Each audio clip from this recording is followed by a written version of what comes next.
مرزا علی محمد علی مرزا جیسے لوگ کیا کہتے ہیں ہم ایسی جنت پہ لعنت بھیجتے ہیں. بالکل بالکل.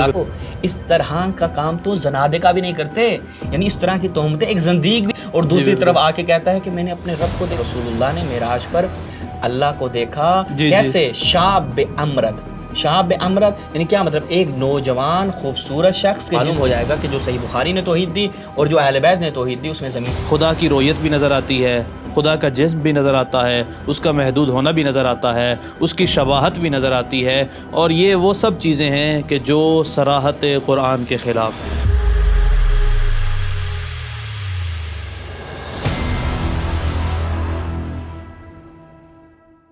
اعوذ باللہ من الشیطان الرجیم. بسم اللہ الرحمن الرحیم. الحمد للہ والصلاۃ والسلام علی اہلہا. صحیح بخاری کی حقیقت اس عنوان کے ساتھ فجر میڈیا کے پلیٹ فارم سے ایک مرتبہ پھر آپ کی خدمت میں حاضر ہیں. ہمارے ساتھ مہمان ہیں جناب سید شہباز رضا اصفہانی صاحب. پچھلی اقساط میں ہم نے صحیح بخاری کا تعارف, امام بخاری کا تعارف, صحیح بخاری میں پائے جانے والے وہ راوی کہ جو ناسبی ہیں یا کذاب ہیں ان کا تعارف کروایا. ابھی ہم اس قسط میں دین اسلام کا سب سے اہم اور بنیادی مسئلہ کہ جس پر پورے اسلام کا خیمہ کھڑا ہے وہ یعنی توحید, اس کو صحیح بخاری کی نگاہ میں بیان کریں گے کہ صحیح بخاری نے توحید کو کس طریقے سے بیان کیا ہے, صحیح بخاری میں توحید کس طریقے سے بیان ہوئی ہے, امام بخاری نے توحید کے متعلق کن روایات کو اپنی کتاب میں جگہ دی ہے. یعنی گویا اہل سنت کی توحید کون سی توحید ہے. اور یہاں پر یہ نقطہ بھی عرض کرتے چلیں کہ ہماری مراد کسی کی توہین, کسی کی تحقیر نہیں ہے, بلکہ ایک الارم ہے, ایک ہوشدار ہے کہ آئیے آپ بھی تحقیق کیجئے کہ وہ کتاب کہ جسے آپ صحیح ترین کتاب سمجھتے ہیں اور اصح الکتاب بعد کتاب الباری کہتے ہیں, دیکھیے کہ اس کتاب میں کیا کیا موجود ہے. صرف سن کر اس پر ایمان مت لے آئیے, آئیے اسے پڑھیے اور حقیقت جان کر جیے. چلتے ہیں جناب سے شہباز رضا اصفہانی صاحب کی طرف. کون سی توحید نقل ہوئی ہے اور وہ کون سی توحید ہے کہ جس پر اہل سنت صحیح بخاری کو معتبر سمجھتے ہوئے اعتماد کرتے ہیں؟ بہت شکریہ جناب. بسم اللہ الرحمن الرحیم. تمام ناظرین کی خدمت میں سب سے پہلے تو السلام علیکم ورحمۃ اللہ. ناظرین, جیسا کہ آغا نے تعارف بھی کروایا کہ آج کی اس قسط میں ہم اب بخاری کے متن میں جو بخاری کی روایات ہیں اس کو اب انشاءاللہ ایک سلسلہ وار بیان کریں گے, جس میں توحید بھی آ جائے گی, جس میں نبوت بھی آ جائے گی, جس میں اہل بیت بھی آ جائیں گے, اور دیگر اس کے حوالے سے مسائل بیان کریں گے. توحید جو ایک بنیادی عقیدہ ہے دین اسلام میں, بلکہ یوں کہا جائے کہ تمام آسمانی ادیان کا بنیادی عقیدہ توحید ہے. تو لہٰذا اس توحید کے حوالے سے ہم دیکھتے ہیں کہ صحیح بخاری نے جو عقیدہ دیا ہے وہ وہی عقیدہ ہے کہ جو قرآن مجید میں ہمیں دیکھنے کو ملتا ہے, وہی عقیدہ ہے کہ جو اہل البیت نے دیا, وہی عقیدہ ہے کہ جو رسول اللہ نے بیان کیا. تو اس حوالے سے چلتے ہیں صحیح بخاری کی خدمت میں اور دیکھتے ہیں کہ صحیح بخاری نے کیا بیان کیا ہے. سب سے پہلے تو ایک چیز احسن بھائی آپ کی خدمت میں عرض کریں کہ ہمیں قرآن مجید میں جو الفاظ دیکھنے کو ملتے ہیں, کہیں پر خدا کے ید کا ذکر ہے, کہیں خدا کے وجہ کا ذکر ہے, کہیں پر ہم دیکھتے ہیں پنڈلی کا ذکر ہے. تو مثلا کہا خلق تو بیدیا, یعنی میں نے اپنے دونوں ہاتھوں سے خلق کیا. اب کہا جاتا کہ اگر ید سے مراد قدرت ہے تو پھر کہا جاتا کہ ید ہاتھ سے خلق کیا, لیکن یہاں پہ کہا دونوں ہاتھوں سے خلق کیا. تو اس وجہ سے کیا ہوا, ایسے افراد جو فرقہ ظاہریہ تھا, یعنی آپ کہہ سکتے ہیں کہ ایسے افراد کے جنہوں نے قرآن کے ظاہر سے تمسک کیا اور اس کے ظاہری معنی کو ہی حجت سمجھا, تو انہوں نے کہا کہ دیکھیں خدا جب خود استعمال کر رہا ہے کہ میرا ہاتھ ہے, میرے پنڈلی ہے, میرا وجہ ہے, تو خدا کیا اس چیز پر قادر نہیں تھا کہ وہ ید کی جگہ لفظ قدرت استعمال کر لیتا؟ بالکل. خدا اس چیز پہ قادر ہے یا نہیں؟ بالکل. یعنی وہ جب آپ سے توحید کے باب میں بحث کرتے ہیں تو کہیں گے کہ بھائی خدا اس چیز پہ قادر تھا یا نہیں تھا. آپ آج اگر یہ مانا کر رہے ہیں کہ ید سے مراد قدرت ہے, خدا نے وہ لفظ قدرت یہاں پر استعمال کیوں نہیں کیا؟ تو ہم دیکھتے ہیں کہ دوسری جانب قرآن مجید میں ایسی آیات ہیں کہ جو اس چیز پر دلالت کرتی ہیں کہ لیسا کمثلہ شیء, خدا کی مثل کوئی چیز نہیں ہے. آپ خدا کے ہاتھ کو اپنے ہاتھ کے معنی تصور کر رہے ہیں یا یہ کہہ رہے ہیں کہ خدا کا بھی ہاتھ ہے, البتہ اس کی کیفیت کیسی ہے وہ ہمیں معلوم نہیں ہے بالآخر, لیکن خدا کے لیے جب آپ جسم کے قائل ہو جائیں گے تو خدا کے لیے محدودیت کے قائل ہو جائیں گے. یعنی خدا کی مخلوقیت کے قائل ہو جائیں گے. خدا کیا ہے؟ مخلوق ہے. تو لہٰذا تشیع کا جو اس حوالے سے توحید کا عقیدہ ہے وہ بھی ہم آج آپ کی خدمت میں رکھیں گے، اور بخاری سے جو توحید کا عقیدہ ہے وہ بھی رکھیں گے، تاکہ ہمارے جو ناظرین ہیں ان کے لیے واضح ہو جائے کہ آپ نے اس توحید کو لینا ہے کہ جو بخاری نے آپ کو دی، یا اس توحید کو لینا جو اہل البیت نے آپ کو دی، جو اہل البیت کے واسطے سے تو پہنچی۔ سب سے پہلے مرحلہ جو ہمیں دیکھنے کو ملتا ہے وہ ایک روایت ہے کہ جسے حدیث نزول کہا جاتا ہے۔ ٹھیک، اس کو جب ہم بخاری میں دیکھتے ہیں تو بخاری کی خدمت میں چلتے ہیں اور دیکھتے ہیں کہ صفحہ نمبر 1، یہ ہمارے پاس جو ہم اپنے ناظرین کے لیے بیان کرتے ہیں، صحیح بخاری دارالسلام ریاض کا یہ نسخہ ہے، اور اس میں ایک ہی جلد میں کیا ہے، پوری بخاری ہے، پوری بخاری ہے۔ تو اس میں صفحہ نمبر 183 پہ حدیث نمبر ہے 1145۔ ٹھیک، اچھا، اور بڑی زبردست چیز ہے کہ روایتیں اکثر جو اس حوالے سے وہ آپ کو حضرت ابو ہریرہ سے ملیں گی۔ ٹھیک، ان ابی ہریرہ رضی اللہ عنہ ان رسول اللہ صلی اللہ علیہ وآلہ وسلم قال ينزل ربنا تبارک و تعالی کل لیلۃ الی سماء الدنیا۔ اللہ یعنی اللہ اللہ ہر رات تعالیٰ، کو، اسے حدیث نزول کے نام سے بھی یاد کیا جاتا ہے، ابن تیمیہ نے پورا ایک رسالہ اسی حدیث نزول کے اوپر لکھا ہے۔ کہتے ہیں کہ رسول اللہ نے یہ بیان فرمایا کہ اللہ تعالیٰ رات کے ایک پہر میں، ہر رات کے ایک پہر میں کیا کرتا ہے، آسمان سے زمین کی طرف آتا ہے، ٹھیک ہے، اور کیا کہتا ہے، یقول من یدعونی فاستجیب لہ، کون ہے تم میں سے جو مجھ سے دعا کرے تو میں اس دعا کو قبول کروں۔ ٹھیک، اب جو فرقہ ظاہریہ تھا اس نے کہا کہ ہماری بخاری میں، البتہ اس کا یہ جو مفاد ہے روایت ہے، اس روایت کا جو مفاد ہے وہ اہل تشیع کی، یعنی ہماری کتابوں میں بھی نقل ہوا ہے، لیکن وہاں پر ہم اس کا معنی کیا، رحمت لیتے ہیں، یعنی خدا کی رحمت کا نزول ہوتا ہے، نہ کہ خدا کا نزول ہوتا ہے۔ اور حتیٰ ابن تیمیہ نے جب ابن بطہ نے اس بات کو نقل کیا اپنی کتاب میں کہ ایک مقام پر ابن تیمیہ اسی حدیث کو بیان کرتے ہوئے ممبر پہ بیٹھا تھا اور خود نیچے آ کے کہتا ہے، یہ جیسے میں اب ممبر سے نیچے آیا ہوں نا، خدا ایسے آسمان سے زمین کی طرف اترتا ہے، ٹھیک ہے۔ تو لوگوں نے پھر اس کو وہاں سے نکال دیا، لوگوں نے اعتراض کیا، اور یہ کئی بار تو زندان گیا ہے ابن تیمیہ۔ تو لہٰذا اس نے جب بخاری کی اس روایت کو دیکھا تو اس نے کہا کہ واقعا اللہ تعالیٰ مکان رکھتا ہے، وہ آسمان سے زمین کی طرف آتا ہے۔ تو یہ ایک روایت تھی۔ اس کے علاوہ بخاری نے اسی روایت کو اپنے دیگر مقامات پر بھی نقل کیا ہے، لیکن ہم اس سے صرف نظر کرتے ہوئے آگے بڑھتے ہیں۔ اب آ جاتے ہیں مسئلہ رویت کا، جو سب سے اہم مسئلہ ہے، جو سب سے اہم مسئلہ اور اختلافی مسئلہ ہے۔ یعنی آپ یہ کہہ لیں کہ اہل تشیع اور اہل تسنن کے درمیان، اہل تسنن کے درمیان اس چیز پر تو اتفاق ہے، یعنی جس چیز پر اتفاق ہے کہ خدا دیکھا جا سکتا ہے روز محشر، دنیا میں دیکھا جا سکتا ہے یا نہیں دیکھا جا سکتا، اس میں اہل سنت میں شش و پنج پائی جاتی ہے، بعض قائل ہیں بعض قائل نہیں ہیں۔ لیکن اہل تشیع کا جو مسلمہ مسئلہ ہے کہ خدا اصلاً قابل رویت نہیں ہے، چاہے دنیا چاہے اس دنیا ہو چاہے وہ دنیا، چاہے آخرت میں، تو خدا کی رویت ممکن نہیں ہے۔ اب ہم جب بخاری کی طرف دیکھتے ہیں احسن بھائی، ایک بڑی زبردست چیز ہمیں دیکھنے کو ملتی ہے، وہ تعارض ہے۔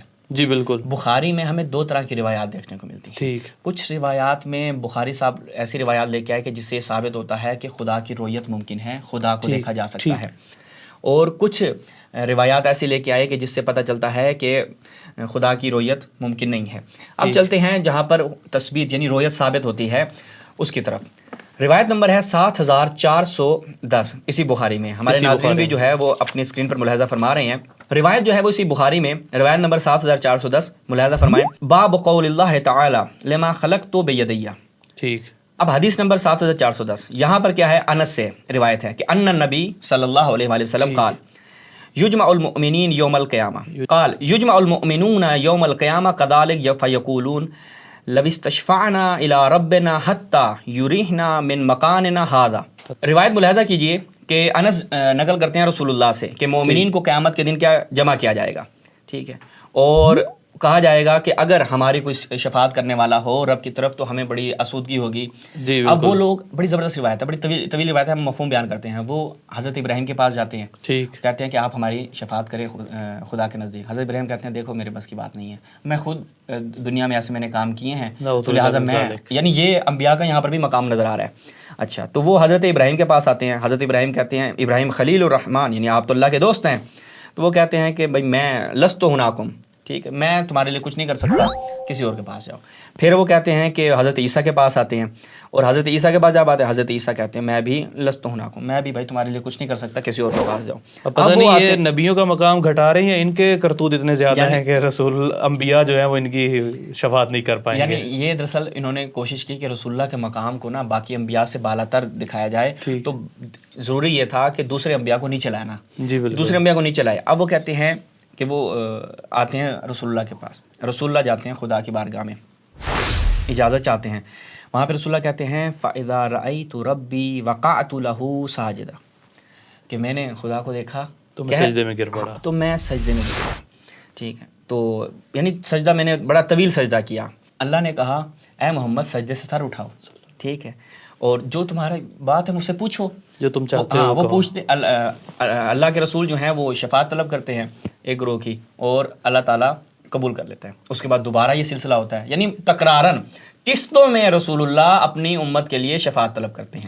ٹھیک ہے. سوال ہمارا یہ ہے کہ یہ جو امت تھی یہ کس کی امت تھی؟ رسول اللہ کی امت تھی. کیا رسول اللہ کی امت جب حضرت ابراہیم کے پاس آئی, حضرت ابراہیم کو معلوم نہیں تھا یہ رسول کی امت ہے, اور سیدھا بھیج دیتے رسول اللہ کے پاس.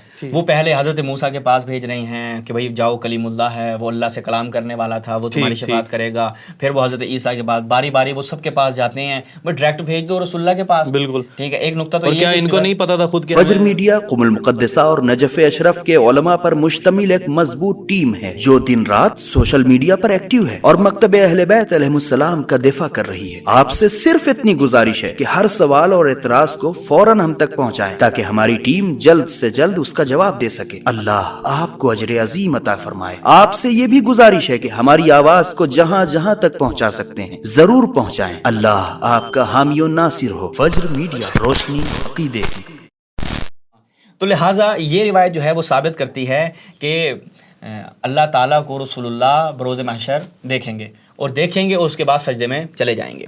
اب یہ تھی تثبیت کے اوپر, یعنی ثابت کرتی ہے کہ رسول اللہ کو دیکھیں گے. اب آ جائے نفی والی روایت پہ. نفی والی روایت ہمیں دیکھنے کو ملتی ہے 3244, اور صفحہ نمبر اس کا بنے گا 539. جب اس جگہ پہ ہم جاتے ہیں تو یہاں پر روایت جو ہے وہ ہمیں دیکھنے کو ملتی ہے حضرت عائشہ سے. یہ بڑی زبردست چیز ہے کہ حضرت عائشہ نے آ کر خود تکذیب کر دی اور خود جھٹلا دیا ان لوگوں کو, ان راویوں کو کہ جو اس طرح کی روایات بیان کرتے ہیں. تو لہٰذا یہاں پر حضرت عائشہ کا عقیدہ تشیع کے فیور میں جاتا ہے. روایت نمبر 3234 ہے, وہاں پر ہے کہ جناب عائشہ سے من زعم, جو یہ شخص گمان کرتا ہے کہ ان محمد را ربہ فقد اعظم, یعنی جو شخص یہ گمان کرتا ہے کہ محمد اپنے رب کو دیکھیں گے, گویا وہ سچ نہیں بولتا, خدا اس سے کئی بالا تر ہے کہ اس کو دیکھا جائے. جی بالکل. حضرت عائشہ یہاں پر کیا کرتی ہیں, اس شخص کی بات کو اور اس عقیدے کو رد کر دیتی ہیں جو یہ عقیدہ رکھے کہ محمد نے اپنے رب کو دیکھا. کیونکہ ایک یہ بحث تھی کہ آیا جب رسول اللہ کو معراج میں لے جایا گیا تو وہاں پر انہوں نے اپنے رب کو دیکھا یا نہ دیکھا. تو حضرت عائشہ جو ہے وہ یہاں پر مطلقاً نفی کر رہی ہیں کہ رسول اللہ نے معراج میں اللہ کو نہیں دیکھا. تو یہاں تک یہ حضرت عائشہ کا عقیدہ. اب یہ دو چیزیں ہم نے ایک ساتھ رکھی تو ہمیں تعارض نظر آتا ہے, ٹکراؤ نظر آتا ہے. بالکل. لیکن دلچسپ بات یہ ہے اسی بخاری کے اندر ہمیں متعدد مقامات پر, یعنی ہم دیکھیں حدیث نمبر 573, اس کے بعد ہم دیکھیں حدیث نمبر 6573, اس کے بعد دیکھیں حدیث نمبر 806, اس کے بعد دیکھیں حدیث نمبر 7439. تو ہمیں یہ چیز نہایت واضح دیکھنے کو ملتی ہے کہ رسول اللہ صلی اللہ علیہ وسلم نے اپنے رب کو دیکھا.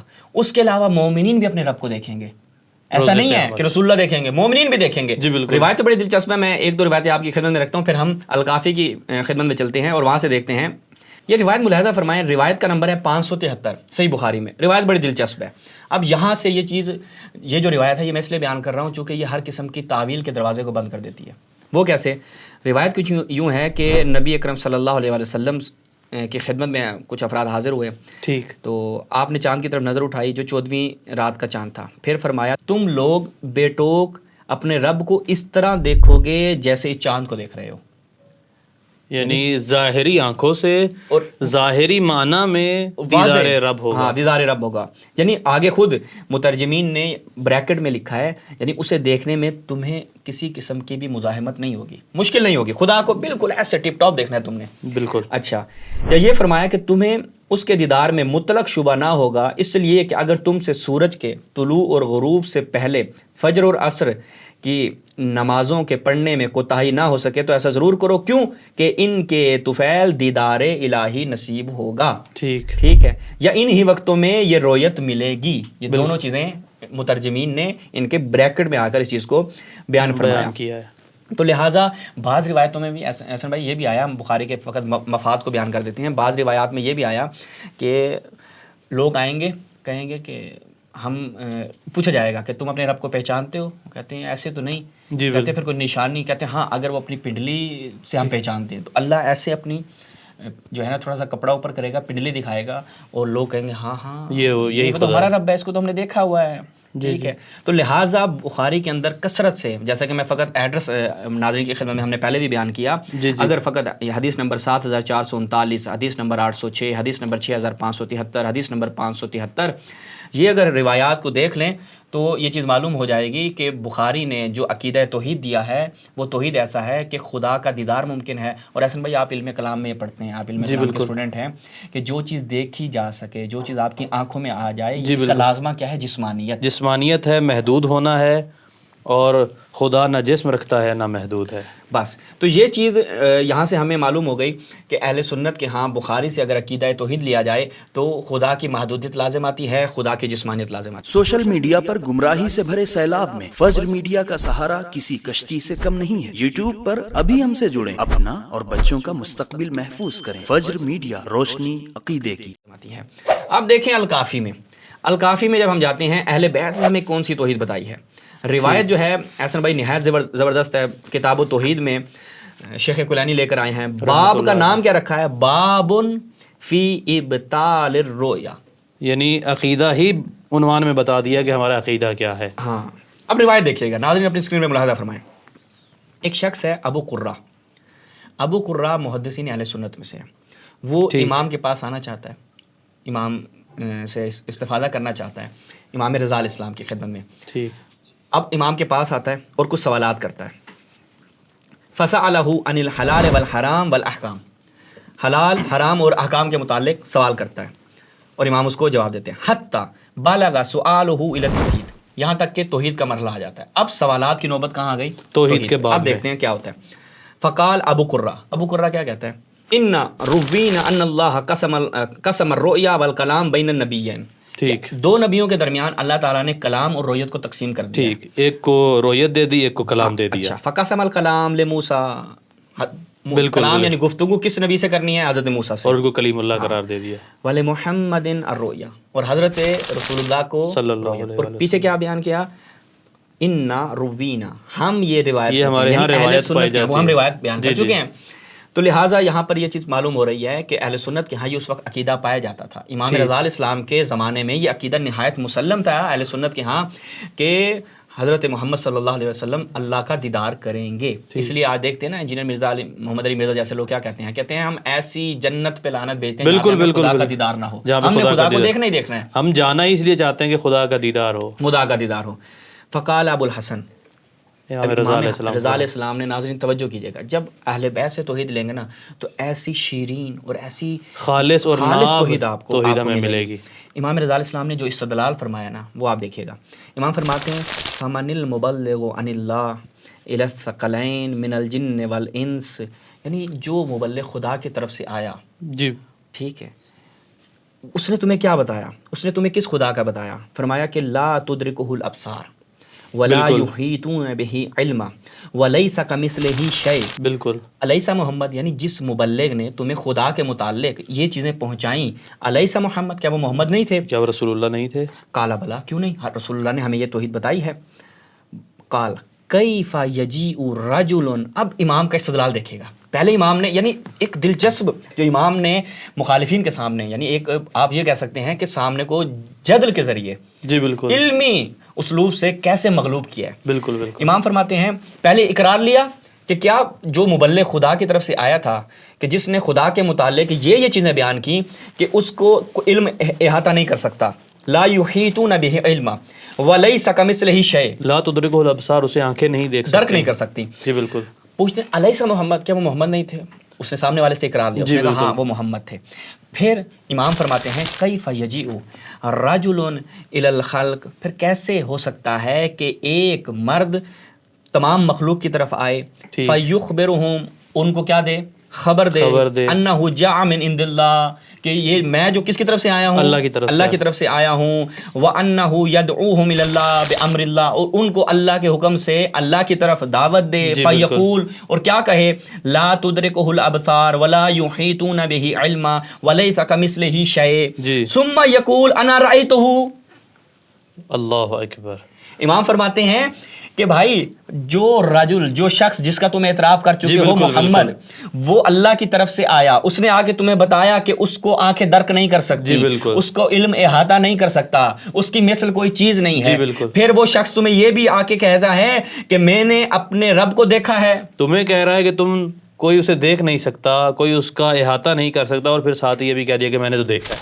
وَأَحَطْتُ بِهِ عِلْمًا، اور میرے علم نے اس کا یعنی احاطہ کیا، علمی طور پہ میں نے اس خدا کا احاطہ کیا ہے. وَهُوَ عَلَى صُورَةِ الْبَشَرِ، اور وہ ایک بشر کی صورت میں تھا. آگے امام فرماتے ہیں اما تستحون ما قدرت الزنادقہ، کوئی حیا نہیں آ رہی تم لوگوں کو. امام ان لوگوں کو خطاب فرما رہے ہیں کہ دیکھو اس طرح کا کام تو زنادقہ بھی نہیں کرتے، یعنی اس طرح کی تہمتیں ایک زندیق بھی نہیں لگاتا کہ ایک محمد تمہیں آ کر خدا کی طرف سے اس خدا کے یہ اوصاف بیان کر رہا ہے، اور دوسری طرف آ کے کہتا ہے کہ میں نے اپنے رب کو دیکھا ایک بشر کی صورت میں. جی. یہ اشارہ ہے، یہ جو اہل سنت کے یہاں روایات پائی جاتی ہیں کہ رسول اللہ نے معراج پر اللہ کو دیکھا. کیسے؟ شاب امرد یعنی کیا مطلب؟ ایک نوجوان خوبصورت شخص کے جس کے گھنگریالے بال تھے.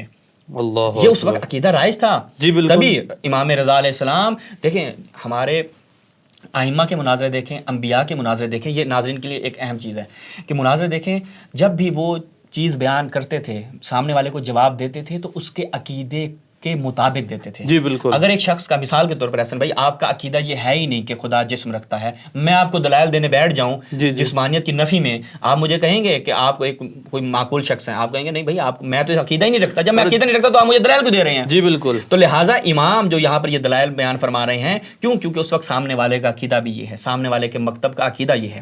اچھا آگے چلتے ہیں. پھر امام آگے اس کا جواب کیا دیتے ہیں اور کیسے اس بات کرتے ہیں توحید کو.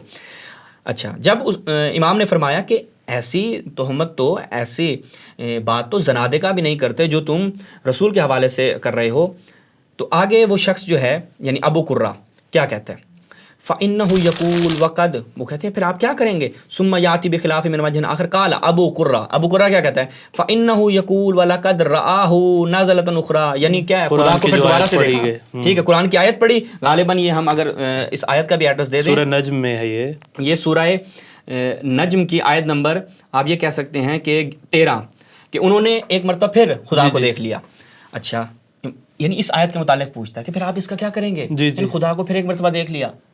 امام آگے فقال ابو الحسن ان بعد هذه الايه ما يدل على ما راى حيث قال ما كذب الفؤاد ما راى يقول ما كذب فؤاد محمد ما رات عيناه ثم اخبر بما راى فقال لقد راى من آیات ربه الكبرى.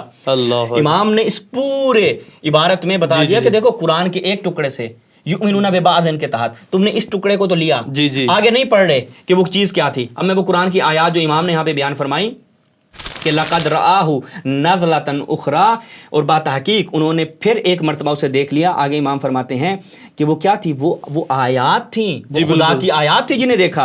اگر وہ آیت بھی ہم جو ہے وہ اپنے ناظرین کے لیے بیان کر دیں. لقد را، یہ آیت نمبر کیا ہے؟ ہاں یہ آیت نمبر ملاحظہ کریں، آیت نمبر 18. لقد را من آیات ربہ الکبریٰ، کہ بتحقیق انہوں نے اپنے رب کی بڑی نشانیوں کا مشاہدہ کیا. جی بالکل. نہ کہ تم یہ جو سمجھ رہے ہو کہ محمد نے اپنے رب کو دیکھا. بالکل. تو امام نے آ کر کیا کیا؟ اس کے جو استدلال تھا اور جس آیت سے یہ لوگ سمجھتے تھے کہ اللہ کی رویت ہو سکتی ہے، اللہ کو دیکھا جا سکتا ہے، تو امام اسی اسلوب سے قرآن کی آیات سے اس کے اس عقیدے کو رد کر دیتے ہیں.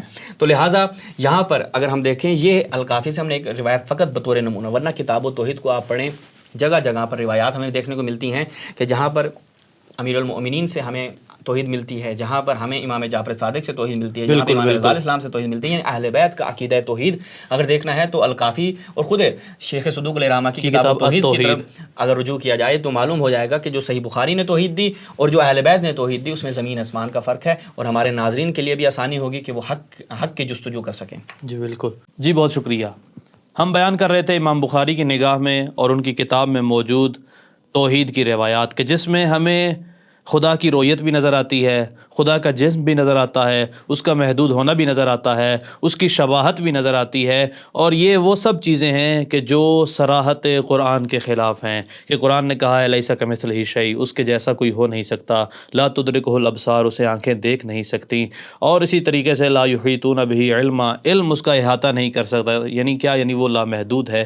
ان سب آیات کے برخلاف امام بخاری کی روایات سے خدا کا محدود ہونا، اس کا قابل رؤیت ہونا، اس کا دوسری چیزوں کے مثل ہونا ثابت ہوتا ہے، اور اس کے مقابلے میں ہم نے آپ کو اہل بیت کے مکتب سے بھی کتاب الکافی سے توحید کی ایک روایت پڑھ کر سنائی کہ جس میں امام رضا نے بہترین استدلال کیا اس بات پر کہ خدا کو دیکھا نہیں جا سکتا۔ ہم اپنی آج کی قسط کا یہیں پر اختتام کرتے ہیں۔ والسلام علیکم ورحمۃ اللہ وبرکاتہ۔ ناظرین سلام علیکم، امید ہے آج کی ویڈیو آپ کو ضرور پسند آئی ہوگی۔ حاضر ہے آج کا سوال، اہل سنت کے مطابق رسول اللہ صلی اللہ علیہ وآلہ وسلم نے شب معراج اللہ کو کس شکل میں دیکھا؟ آپ کے آپشن ہیں: اے نوجوان لڑکے کی شکل میں، بی بوڑھے انسان کی شکل میں، سی نور کی شکل میں، ڈی 14ویں کے چاند کی شکل میں۔ آپ اس سوال کا جواب کل دوپہر 12 بجے تک فجر میڈیا کے آفیشیل واٹس ایپ نمبر پر دے سکتے ہیں۔ نمبر آپ کی اسکرین پر موجود ہے۔ 12 بجے کے بعد آنے والا جواب ایکسپٹ نہیں کیا جائے گا۔ ناظرین، اس کوئز میں شرکت کرنا بہت آسان ہے۔ ہم آپ کو بتا دیں کہ 12 اپریل 2025 سے فجر میڈیا کے یوٹیوب چینل پر ایک سیریز شروع ہوئی ہے جس کا نام ہے صحیح بخاری کی حقیقت۔ اس میں ہر سنیچر اور اتوار رات انڈین 8 بجے ہمارے یوٹیوب چینل پر ایک ویڈیو اپلوڈ ہوتی ہے جس کے آخر میں آپ سے ایک سوال پوچھا جاتا ہے جس کا جواب آپ کو ہمارے واٹس ایپ نمبر پر بھیجنا ہوتا ہے، جس میں سب سے پہلے اپنا نام، والد کا نام، پھر سٹی اور کنٹری ٹائپ کیجئے اور آخر میں اپنا موبائل نمبر۔ یہ ساری انفارمیشن ایک ہی میسج میں ٹائپ کرنا ضروری ہے۔ اس کوئز میں لکی ڈرا کے ذریعے 3 خوش نصیب لوگوں کو انڈین 300 روپے کا انعام بھی دیا جائے گا۔ ہمارے چینل کو لائک اور سبسکرائب کرنا مت بھولیے گا۔